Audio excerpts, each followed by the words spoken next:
शांति। Good morning. चलिए ओम ध्वनि का उच्चारण करते हैं। ओम शांति। ओम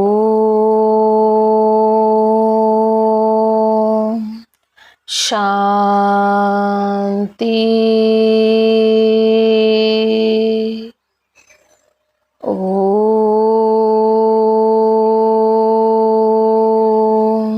शांति।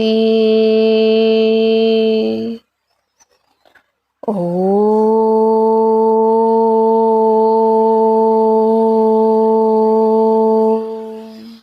शांति।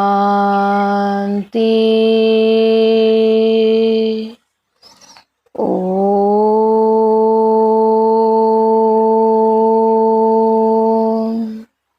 शांति।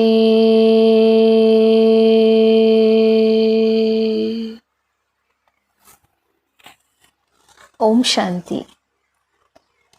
आज है 20 मार्च 2025। प्रातः मुरली बाप दादा मधुबन। तो आज मीठे बाबा ने कहा, मीठे बच्चे, हाँ जी बाबा, इस पुरानी दुनिया में अल्पकाल क्षणभंगुर सुख है, ये साथ नहीं चल सकता है। साथ में अविनाशी ज्ञान रत्न चलते हैं, इसलिए अविनाशी कमाई जमा करो। प्रश्न है, बाप की पढ़ाई में तुम्हें कौन सी विद्या नहीं सिखाई जाती है? बाप की पढ़ाई में तुम्हें कौन सी विद्या नहीं सिखाई जाती है? उत्तर है भूत विद्या। किसी के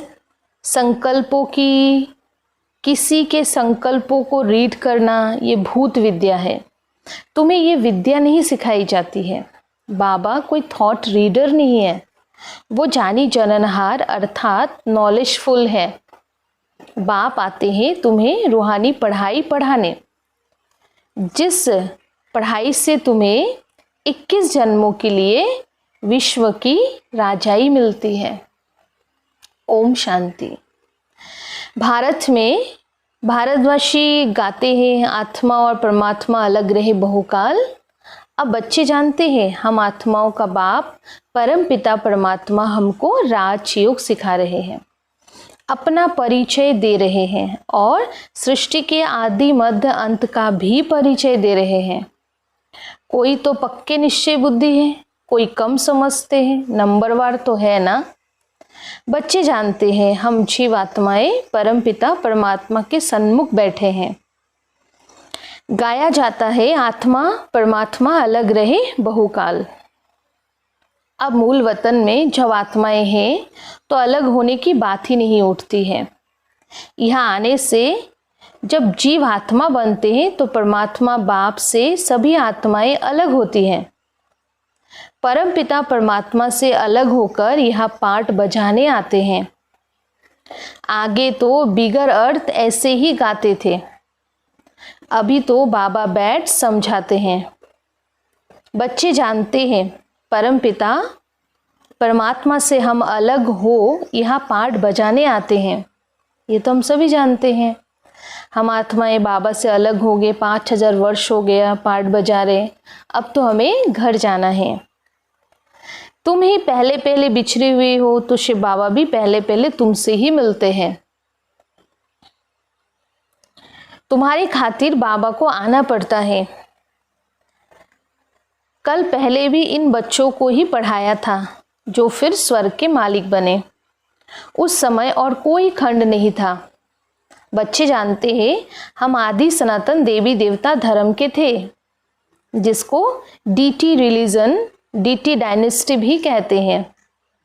हर एक को अपना रिलीजियन होता है। रिलीजियन इज माइट कहा जाता है। धर्म में शक्ति होती है, धर्म में ताकत रहती है। तुम बच्चे जानते हो ये लक्ष्मी नारायण कितने ताकत वाले थे। भारतवासी अपने धर्म को ही नहीं जानते हैं।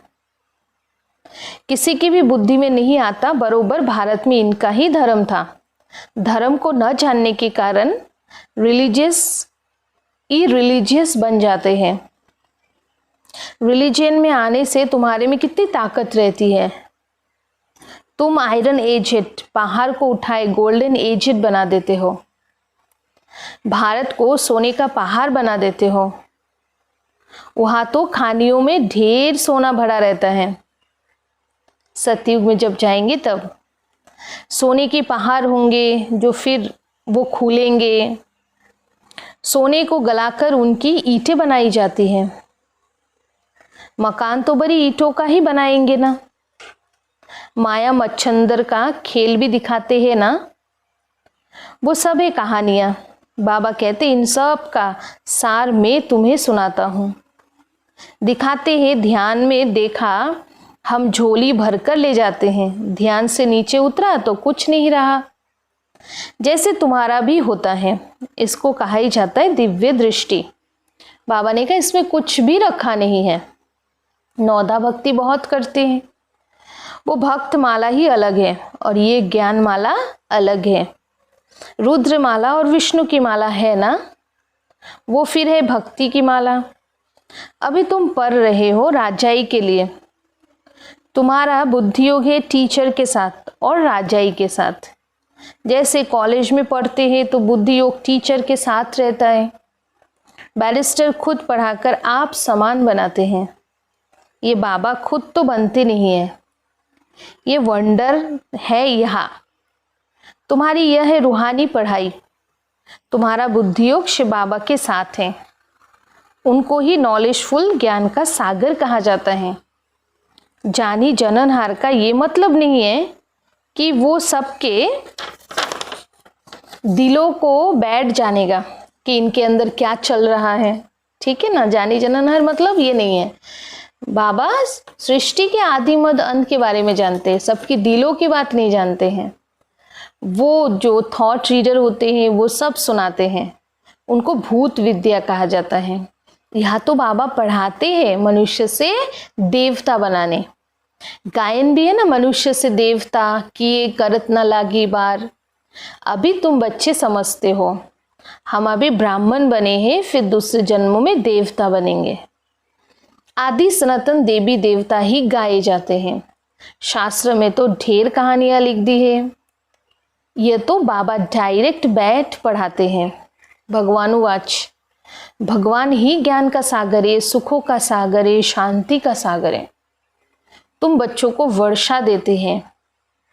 ये पढ़ाई है तुम्हारी 21 जन्मों के लिए। तो कितना अच्छी रीति से पढ़ना चाहिए। ये रूहानी पढ़ाई बाबा एक ही बार आकर के पढ़ाते हैं, नई दुनिया की स्थापना करने के लिए। नई दुनिया में इन देवी देवताओं का राज्य था। बाबा कहते मैं ब्रह्मा द्वारा आदि सनातन देवी देवता धर्म की स्थापना कर रहा हूँ। जब ये धर्म था तो और कोई धर्म नहीं थे। अभी और सब धर्म है, इसलिए त्रिमूर्ति पर भी समझाते हो। ये ब्रह्मा द्वारा स्थापना एक धर्मों की।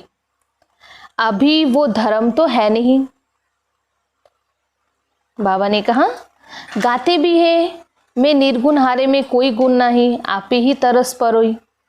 हमारे में कोई गुण नहीं कहते हैं, हमारे में कोई गुण नहीं कहते तो बुद्धि गॉडफादर की तरफ ही जाती है। उनको ही मर्सीफुल कहा जाता है। बाबा आते ही है बच्चों के सब दुखों को खलास कर 100% सुख देने। कितना रहम करते हैं। तुम समझते हो बाबा के पास हम आए हैं तब तो बाबा से पूरा सुख लेना है। वो है ही सुखधाम और यह है दुखधाम। इस चक्र को भी अच्छी रीति समझना है। शांतिधाम सुखधाम को याद करो तो अंतमति सो गति हो जाएगी। शांतिधाम को याद करेंगे तो जरूर शरीर छोड़ना पड़े, तब तो आत्मा शांतिधाम में जाएगी। एक बाबा के सिवाय और कोई की याद ना आए, एकदम लाइन क्लियर चाहिए। एक बाबा को याद करने से अंदर में खुशी का पारा चढ़ता है। इस पुरानी दुनिया में तो अल्पकाल क्षण भंगुर सुख है, ये साथ नहीं चल सकता है। साथ ये अविनाशी ज्ञान रत्न ही चलते हैं, यानी ये ज्ञान रत्नों की कमाई ही साथ चलती है। फिर तुम 21 जन्म प्रारब्ध भोगेंगे। हाँ, विनाशी धन भी साथ उनका जाता है जो बाबा को मदद करते हैं। बाबा हमारी जो भी कौड़ियाँ ले, बाबा हमारी भी कौड़ियाँ ले वह महल दे देना। बाबा कौड़ियों के बदले कितने रत्न देते हैं। जैसे अमेरिकन लोग होते हैं, बहुत पैसा खर्चा कर पुरानी चीज़ें खरीद करते हैं। पुरानी चीज़ों का मनुष्य बहुत दाम ले लेते हैं। अमेरिकन लोगों से पाई की चीज़ का 1000 ले लेंगे। बाबा भी कितना अच्छा ग्राहक है। भोलेनाथ गाया हुआ है ना, मनुष्य को ये भी पता नहीं है, वो तो शिव शंकर एक कह देते हैं। उनके लिए कहते भर दो झोली।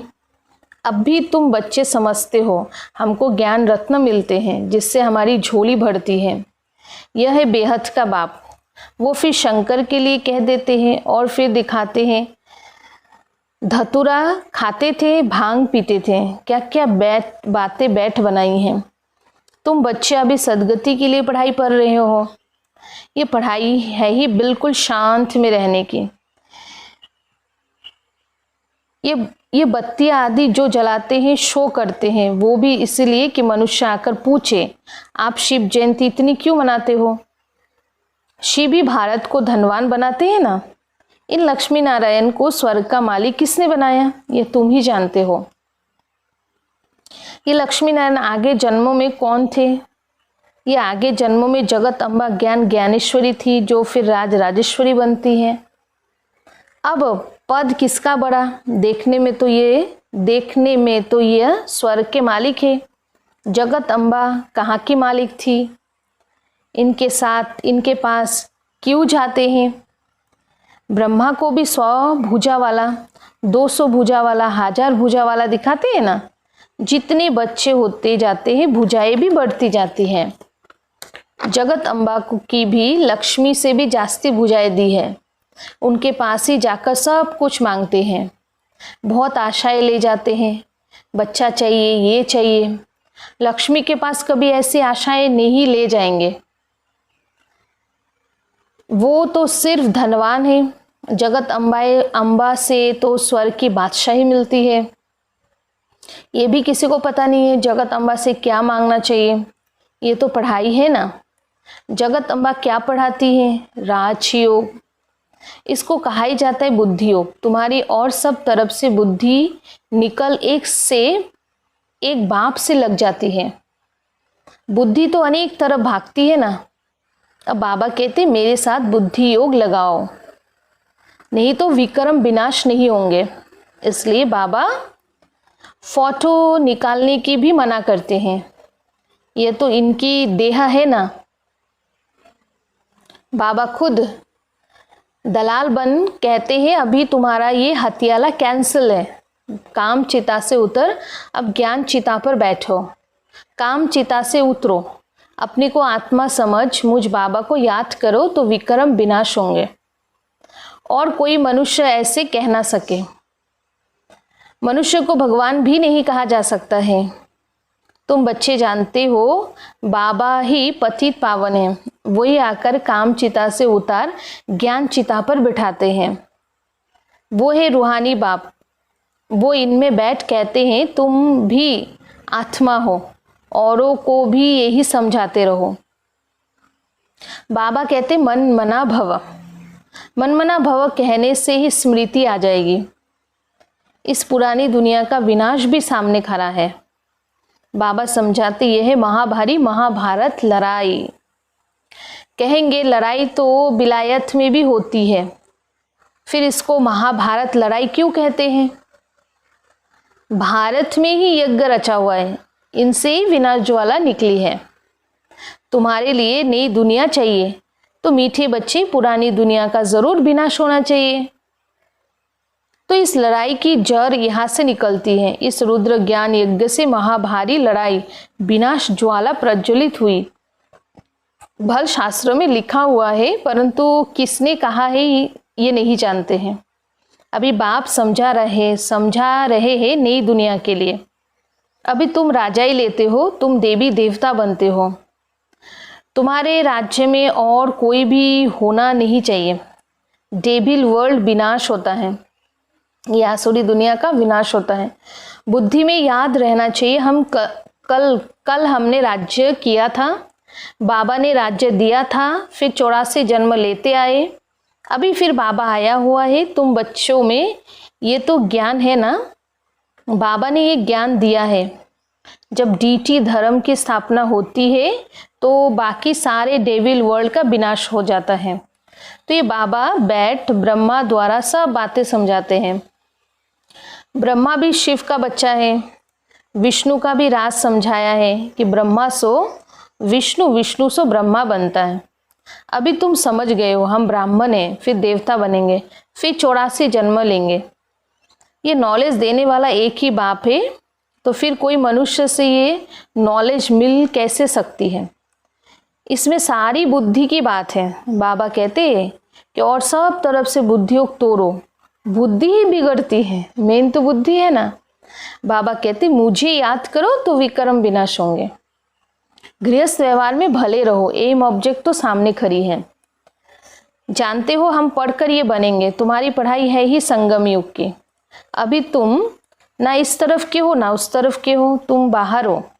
बाप को खिवैया भी कहते, गाते भी हमारी नैया पार ले जाओ। इस पर एक कहानी भी बनी हुई है, कोई चल पड़ते हैं, कोई रुक जाते हैं। अब बाबा कहते मैं इस ब्रह्मा के मुख के द्वारा बैठ सुनाता हूँ। ब्रह्मा कहाँ से आया? प्रजापिता तो जरूर यहाँ चाहिए ना। मैं इनको एडप्ट करता हूँ, इनका भी नाम रखता हूँ। तुम भी ब्रह्मा मुख वंशावली ब्राह्मण हो, जो कलयुग अंत में है, फिर वो ही सतयुग आदि में आ जाएंगे। तुम ही पहले पहले बाप से अलग हो, पार्ट बजाने आए हो। हमारे में भी सब तो नहीं कहेंगे ना, ये भी मालूम पड़ जाएगा कौन पूरे 84 जन्म लेते हैं। इन लक्ष्मी नारायण की तो गारंटी है ना। इनके लिए ही गायन है श्याम सुंदर। देवी देवता सुंदर थे, सावरे से सुंदर बने हैं, गावड़े के छोड़े से बदल सुंदर बन जाते हैं। इस समय सब छोड़े छोड़िया हैं, ये बेहद की बात है, इनको कोई जानते नहीं है। कितनी अच्छी अच्छी समझानी दी जाती है। हर एक के लिए सर्जन एक ही है, वह है अविनाशी सर्जन। योग को अग्नि भी कहा जाता है, क्योंकि योग से ही आत्मा की एलाई निकलती है। योग अग्नि से तमो प्रधान आत्मा सतो प्रधान बनती है। यदि आग ठंडी होगी तो एलाई निकलेगी नहीं। यात को योग अग्नि कहा जाता है, जिससे विक्रम विनाश होते हैं। तो बाबा कहते हैं तुमको कितना समझाता रहता हूँ, धारणा भी हो ना। अच्छा, मन मना भव, इसमें तो थकना नहीं चाहिए ना। बाबा को याद करना भी भूल जाते हैं। ये पतियों का पति तुम्हारा ज्ञान से श्रृंगार कितना सुंदर करते हैं, कितना श्रृंगार करते हैं। निराकार बाप कहते हैं और सबसे बुद्धियुक्त और मुझ अपने बाप को याद करो। बाबा सभी का एक ही है। तुम्हारी अब चढ़ती कला होती है। कहते हैं ना, तेरे भाने सर्व की भला। बाबा आए हैं सर्व का भला करने। रावण तो सबकी दुर्गति, सबको दुर्गति में ले जाते हैं, राम सबको सदगति में ले जाते हैं। अच्छा, मीठे मीठे सिकिलधे बच्चों प्रति माता पिता बाप दादा का याद प्यार और गुड मॉर्निंग। रूहानी बाप की रूहानी बच्चों को नमस्ते। हम रूहानी बच्चों की रूहानी माता पिता बाप दादा को याद प्यार, गुड मॉर्निंग और नमस्ते नमस्ते नमस्ते। अच्छा, धारणा के लिए मुख्य सार नंबर 1 है, बाबा की याद से अपार सुखों का अनुभव करने के लिए बुद्धि की लाइन क्लियर चाहिए, है ना। बाबा की याद से अपार खुशी का, अपार सुखों का अनुभव करने के लिए बाबा ने कहा बुद्धि का लाइन क्लियर चाहिए। याद जब अग्नि का रूप ले ले तब आत्मा सतो प्रधान बने। 2 नंबर है, बाप कौड़ियों के बदले रतन देते हैं, तो ऐसे भोलेनाथ बाप से अपनी झोली भरनी है। शांत में रहने की पढ़ाई पर सद्गति को प्राप्त करना है। अच्छा वरदान, बाबा से हमें वरदान लेना है तो बाबा को, बाप दादा के वरदानी हाथ अपने मस्तक पे महसूस करें। बाबा मुझे वरदान दे रहे बच्चे, माया के बंधनों से सदा निर्बंधन रहने वाले योगयुक्त बंधन मुक्त भव। माया के बंधनों से सदा निर्बंधन रहने वाले योगयुक्त बंधन मुक्त भव। शुक्रिया बाबा, शुक्रिया। स्पष्टीकरण है, बंधन मुक्त की निशानी है सदा योगयुक्त। योगयुक्त बच्चे जिम्मेवारियों के बंधन का व माया के बंधन से मुक्त होंगे। मन का भी बंधन ना हो। लौकिक जिम्मेवारी तो खेल है, इसलिए डायरेक्शन प्रमाण खेल की रीति से हंसकर खेलो तो कभी छोटी छोटी बातों में थकेंगे नहीं। अगर बंधन समझते हो तो तंग होते हो, क्या क्यों का प्रश्न उठता है। लेकिन जिम्मेवार बाप है तो आप निमित्त हो। इस स्मृति से बंधन मुक्त बनो तो योगयुक्त बन जाएंगे। जिम्मेवार बाबा है, हम निमित्त है, ये हमेशा याद रखना है। अपने आप को योगयुक्त बनाना है। स्लोगन है, करण करावनहार की स्मृति से भान और अभिमान को समाप्त करो। है ना, बाबा करण करावनहार है, बाबा ही करा रहा है, इसकी याद रखना है हमेशा। इस याद से भान और अभिमान को समाप्त करना है। अव्यक्त इशारा है, सत्यता और सभ्यता रूपी कल्चर को अपनाओ। अपवित्रता सिर्फ किसी को दुख देना या पाप कर्म करना नहीं है, लेकिन स्वयं में सत्यता, स्वच्छता विधि पूर्वक अगर अनुभव करते हो तो पवित्र हो। जैसे कहावत है ना, सत्य की नाव डूबती नहीं लेकिन डगमग होती है, तो विश्वास की नाव सत्यता है। ऑनेस्टी है जो डगमग होगी लेकिन डूबेगी नहीं, इसलिए सत्यता की हिम्मत से परमात्मा को प्रत्यक्षता के निमित्त बनो। अच्छा, ओम शांति। चलिए बाबा को याद करते हैं।